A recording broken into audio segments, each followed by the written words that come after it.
Ooh. Ooh, nice. Hello, Spencer. Hello. Can you say hi to your Korean fans? Hello, Korean singers and fans and watchers of reactions. All right. We're ready to go? Yeah, we will have fun. So the artist that you will do some reaction, his name is Naor. Naor. Okay. He is one of the popular vocalists in Korea. Fantastic. And his group name Brown Eyed Soul. Oh, yeah. I've heard of them. Okay. He is now singing a lot as a solo artist right now. And he's inspired by black soul R&B a lot. And he even got a suggestion from Stevie Wonder to collaborate with. Ooh, okay. Yeah, and Eric Bennett made a remake of his song. In Korean, it is 정말 사랑했을까? And I translated in English. Its meaning of did we really love each other? Okay. Yeah. The first video, the song name is 바람기억. 바람기억. Uh-huh. The Memory of the Wind. The Memory of the Wind. Yeah. Okay. And it is from the concert that held in 2013. And the concert name was Soul Play, and it is happened in Seoul. Happened in Seoul. Yeah, and it was Brown Eyed Soul concert. Oh, okay. Yeah. And so then this is now from Brown Eyed Soul doing like a solo at the Brown Eyed Soul concert. That's right. Yeah. Okay. You can tell me about his voice and his technique, style, many things. Okay. Yeah. Here we go.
Okay, beautiful voice right off the bat. Love the tone of his voice that he has happening here. So his vocal folds are together somewhat, but kind of not breathy, but like almost like a relaxing and sighing. And so it also then helps to give a tender sound and tone to the voice, because it's like a sound of relaxing, right? Yeah. And then there's a little bit, it sounds like just a little bit of sound behind the soft palate instead of which would be the soft palate up. He's got a little bit of this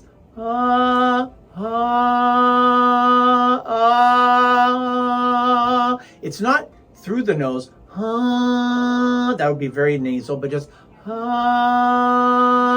and what that does is it also can then help relieve a little bit of pressure in the mouth, because some pressures build in our mouth and our throat.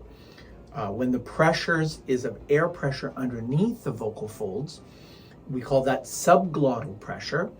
The pressure through the vocal folds is called intraglottal pressures, and the pressures above the vocal folds and in the vocal tract, the throat and the mouth, is called supraglottal pressures. And when the soft palate is up and most of the sound is just building from the vocal folds to the mouth, the vocal tract, you can sometimes get a lot of pressure build up, and it can sometimes be a bit too much for the vocal folds. So if you let the soft palate down a little bit, it just lets a little bit of the sound leak off of it and takes a bit of the pressure off to give a bit more of that kind of relaxed sound to it. So he definitely knows how to give that very and relaxed kind of tone. Let's keep listening.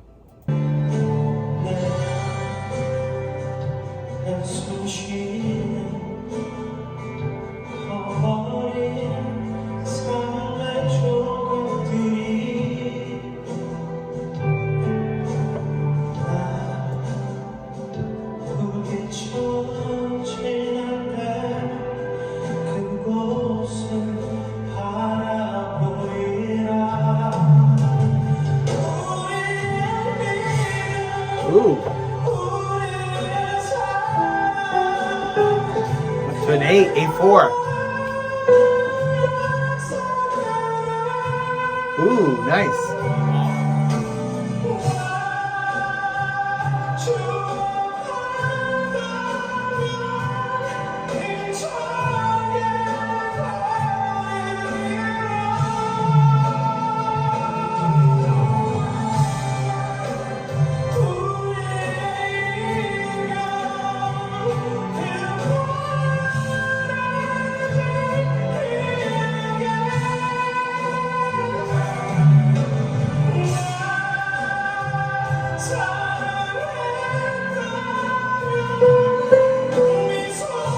Up to C5 there.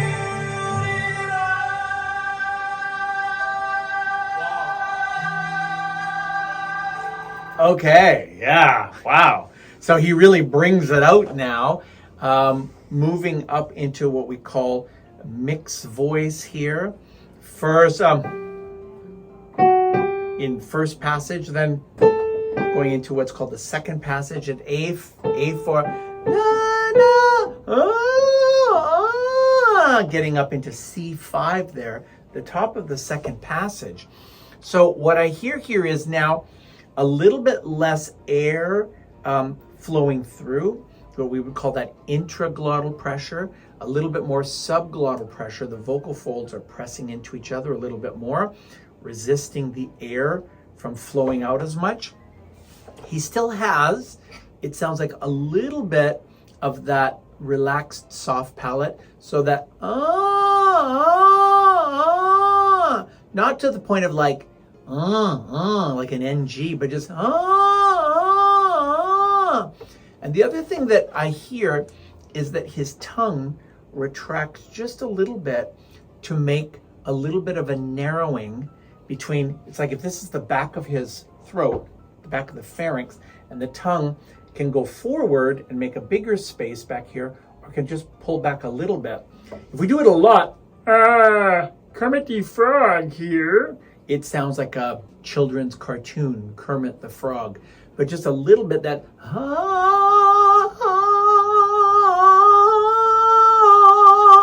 when there's a little bit of that tongue kind of filling in the back of the throat a little bit without getting tight, it produces a little bit of a chamber, a little room back here where sound resonances can build and sound pressures can build that assist the vocal cords to stay together, yet with ease, to make a brighter, buzzier vibration without squeezing it and making it painful or so hard. So he's able to sing up high, but make it sound kind of easy, even though there's a little bit more of this, a little bit chestier sound, a little bit more like his speaking voice. Sometimes we might call that more M1 vibration of the vocal folds. It's more similar to the speaking voice instead of which is sometimes called M2, more like falsetto or head voice. Well, and especially falsetto. He doesn't really do that until he goes, and then he goes a little bit more heady, more head voice-ish for a little bit of time here. So it's very interesting. So could you tell about what will be his voice type, Fach? And people also think he has a very soft, high note, which people like. So what do you think what is making him doing that? Well, he is some kind of tenor. It's hard to say which kind of tenor exactly, but he is a like a medium tenor. He's kind of like me as like a lyric tenor. I can hear that he has more richness in his voice possible that he doesn't always use. So like when he sings on the bottom, it's a lighter closure of the vocal folds, and the larynx sits slightly higher to make it sound a little bit lighter in the bottom. So it sounds like he could, which would be richer, but it's still not like a baritone or a heavy tenor sound. So he is like a medium to a slightly lighter tenor. And so on the top, yeah, he has some, he's singing with a bit of a chesty mix in some places. But then when he goes really high, he lets a little bit more air flow through it, and he lets the larynx come up just slightly to make the voice a little bit lighter sounding. That sort of versus so he's not going for a big and deep sound, but letting there be a little bit more air in the tone without necessarily always going to falsetto to get that. Okay, that's good. That's really interesting. Okay, good. So we can go to the climax part. Okay.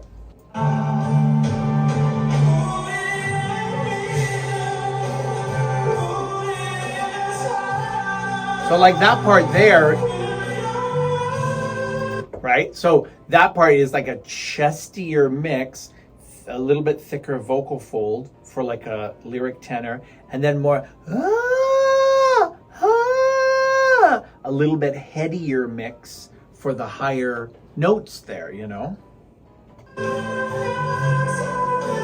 With that a little bit of that there.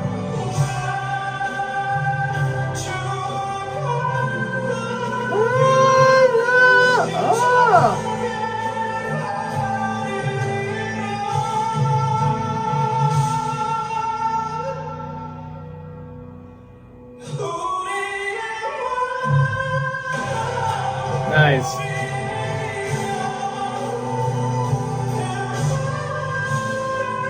And now that's more of a head voice there.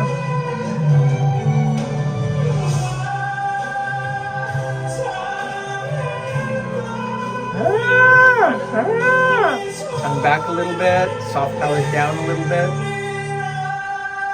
Then more open, a bit more versus Wow, fantastic singer. Yeah, that was great. Many people wants to learn how he's making such a like chest dominant mix like that in the video.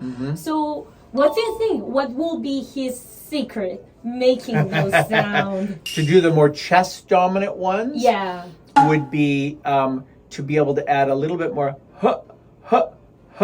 in a comfortable way, meaning you're stopping a little bit of the air, holding down the air a bit more by the vocal cords pressing into each other a bit more, and the larynx being a little bit more resting instead of high. So instead of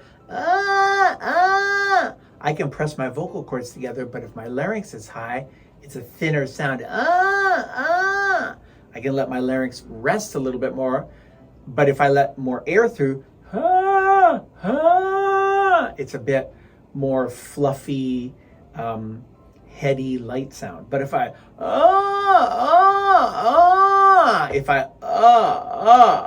if I'm able to press the vocal folds together with the larynx more in that rather than or then I'll have a richer sound with more of that ringing quality on the top. So like more, maybe you talked about his tongue contraction, making like kind of ring. Yeah, now narrows that back a little bit that's when he has that ringing sound. When he goes a little bit lighter, like more air flowing through, and then retracts the tongue more, that's when he gets more of that ha ha ha, which would not be as much ring. Ring. Ha ha ha. Now it's starting to make it a little bit softer and less of a ring. So do you think like his ring technique is also helping him to build up that like strong mixed voice? I think so. Yeah, I think when he is, of course, because he goes in and out of singing with a strong mix and more of a light mix. So yeah, he is. He knows his voice very well to know how to give a bit of a stronger ringing sound, and when to make a kind of lighter, more like sighing kind of a tone. Could you recommend the singers watching this video how to practice that? Maybe you can give some tip about practicing that. Or it can be ring or like any other like kind of tool that can build up more stronger mix. Yeah, well, if you want to play around with different kind of narrowings in the back of the mouth, it's all about playing with your tongue going up in the front, the middle, or the back. Up or toward the back. Like, of course, when I go, my tongue is completely up and all the way along the roof of my mouth. But if I play around with, say, like, that's the tongue up in the middle. And then I can go like,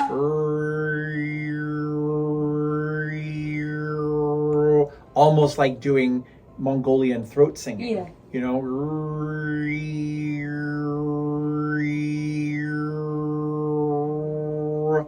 and so when I'm moving my tongue like that, I'm producing I'm boosting a narrow bandwidth of frequencies, of harmonics in my voice. Now for ring, we don't just boost that, we sing, with many harmonics, and then we boost a certain area. So if I go like,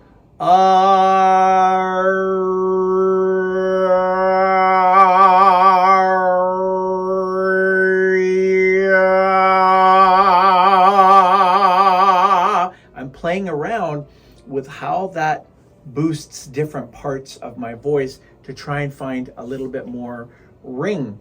Now that's a little bit more like narrowings and good constrictions, kind of in the middle of the vocal tract. If I do more,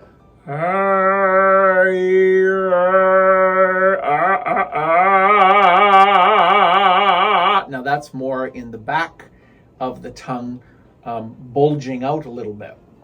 And then finally, if I want to play with the blade of the tongue, sometimes what I'll do is like almost like the hissing of a cat or a snake. Go tongue behind the bottom teeth.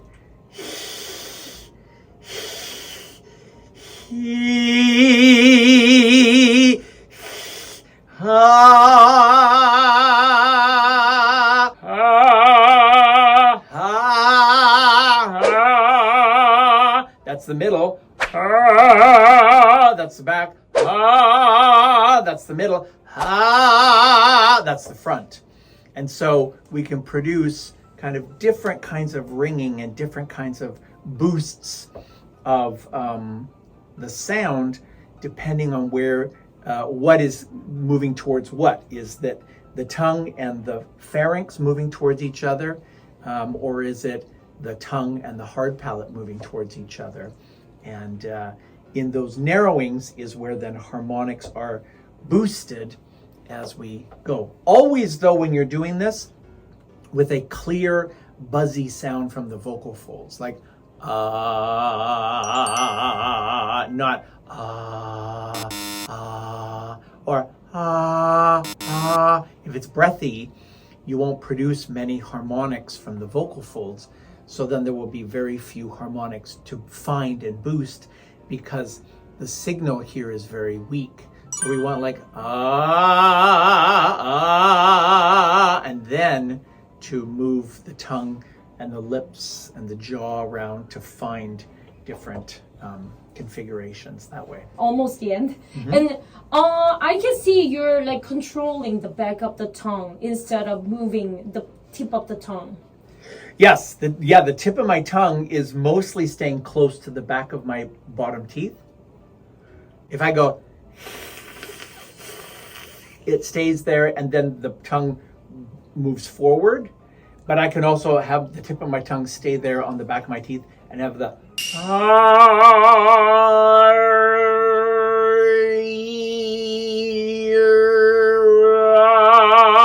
because the tongue has many muscles in it that can make the mass of the tongue move around, move to different parts of it without the whole tongue needing to move away from the teeth. And that can sometimes help so that we don't have too much pulling back and constriction from the root of the tongue, which might put too much pressure on the larynx and on the vocal folds. So this way, the mass of the tongue can move up and down and bulge out in different places without the whole tongue structure filling up the back of the throat and producing tension. So can you give the final word to the people who are watching this? Yeah, sure. So when you're learning to sing, be patient, practice. Remember that to teach your body and your brain to do something new, you have to do it enough times so that your brain thinks that it's important to memorize that. And so little by little, practicing things over and over will help those things to become automatic to you. And then you can little by little see those changes happening in your voice. Wow. That was so great for the impatient singers. Oh, okay. My students. Yes, that's right. They think, why can't I do this immediately? Right? Yeah.